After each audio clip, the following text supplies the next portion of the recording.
Hi friends, tomato chutney చేస్తున్నాను చూడండి friends. టమాటాలో పచ్చిమిర్చి కొత్తిమీర అంత రెడీ చేసుకొని కోసి పెట్టుకున్నాలా. గిన్నె పెట్టుకున్నాలా. గిన్నెలో ఆయిల్ వేసుకోండి.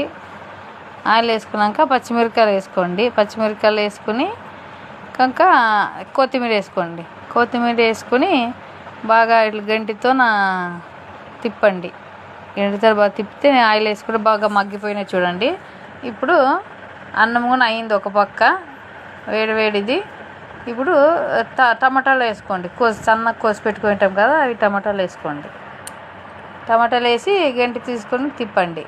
గంటతో తిప్పితే అవి మూత మూయండి. మూత మూస్తే అది జల్లి మగ్గుతాయి టమాటాలు. ఉప్పు వేసుకోండి, మర్చిపోద్దండి. ఉప్పు వేసుకుంటే నీళ్ళు ఇడిచి బాగా మగ్గిపోతాయి నూనెలో.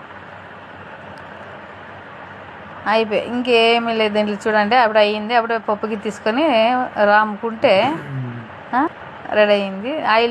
ఆయిల్ పెట్టుకొని నూనె వేసుకొని పోపు పెట్టుకోండి ఫ్రెండ్స్. వెల్లుల్లి, జీలకర్ర, ఆవాలు, ఎండుమిర్చి అయిపోయి పోపు పెడితే అయిపోయి చట్నీ, టమాటా చట్నీ రెడీ ఫ్రెండ్స్.